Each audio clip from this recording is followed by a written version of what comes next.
Welcome back. I'm Michael Castner, and this is E's one-hour look inside Star Trek.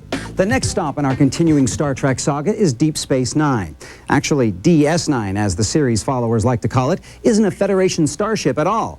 It's an alien space station on the farthest edge of the galaxy. The show is action-oriented, but it still upholds Star Trek creator Gene Roddenberry's vision. You could say it's an adventure show with a conscience.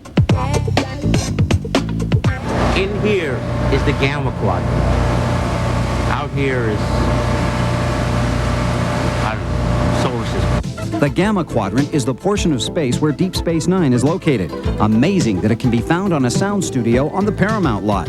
And while the Enterprise and the Next Generation goes off in search of strange new worlds, aliens from all over the galaxy come to Deep Space Nine. We wanted to develop a show that had the vehicle for conflict in our writing.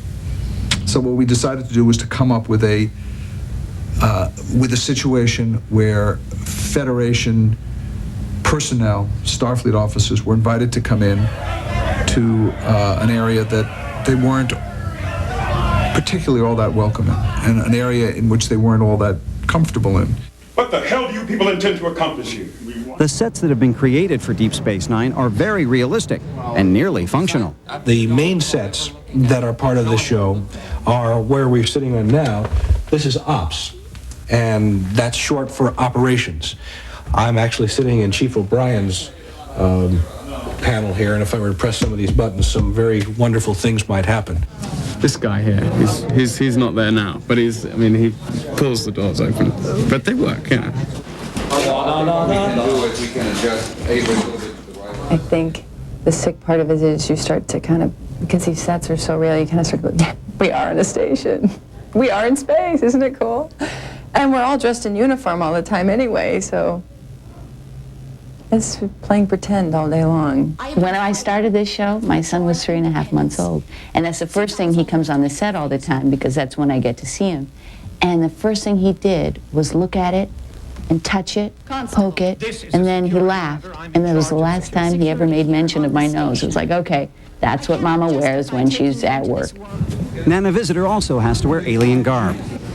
These are the Bajoran uniforms, which come in, you get lovely gray or you get a lovely rust. For some of the Deep Space Niners, these outer space outfits aren't all that foreign. You see, a couple of them wore these space fashions while on Star Trek The Next Generation, and they seem to welcome the wardrobe change. These are great because if you gain a little weight, no one can tell. Well, it's looser. It's a lot looser. The top part of Next Generation space is really... They also seem to like the new, what we refer to as the utility uniform, which is the new one-piece jumpsuit, which is made out of a lightweight wool gabardine. Once the costumes are complete, the characters come out. I'm a major and I'm the first officer. And I'm also not Federation. So I'm not always politically correct.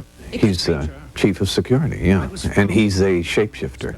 He is, comparatively, I suppose, of the major captains, is very, very human.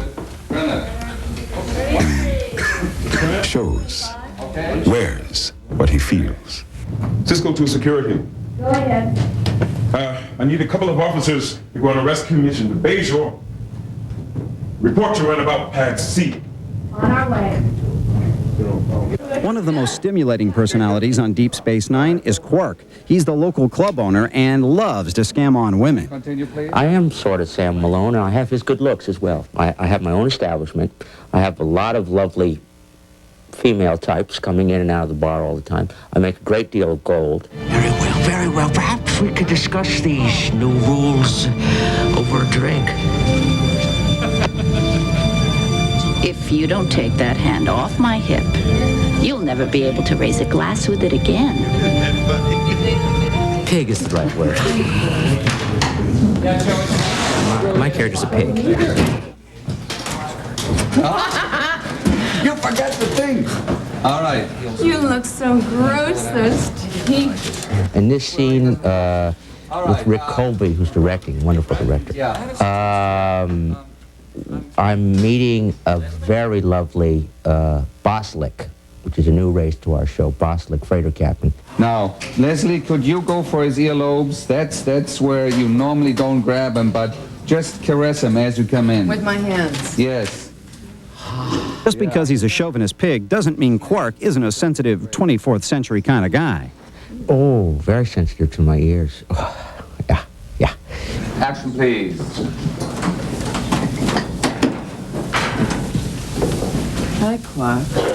How are your limbs? England at the sight of you. And I get away with murder most of the time. Most of the time. No, I don't. My nemesis, Odo, has a way of sitting on me. But most of the time I can get away with a lot of things. I need a slimy character like him, and he needs me chasing after him. In this scene, there's a lot of turmoil down on the planet, and one of the major Federation officers is missing, and they're all looking for her. But you know who comes in to save the day? Just wait and see. Good. When's Odo due back? Nothing than 12 hours. Who needs Odo when you got his #1 deputy? Not everyone feels that way, Quark. Bonds do form quickly when you're stuck on the outer limits of the universe, especially after their hiatus. Terry I haven't seen for ages, so today is the first day I've seen Terry in 3 months. So we had a fond welcome today, and so yeah, we're affectionate now. 10 months' time, we'll see what we're like. You know, both on a personal level and on an acting level, we gel pretty fast. So it feels like we've been doing it for a long time. We'll meet the humans behind the aliens and check out some amazing special effects when Inside Star Trek returns. Up on the top shelf, we have a whole row of Ferengi heads. Don't I look beautiful? What do you think?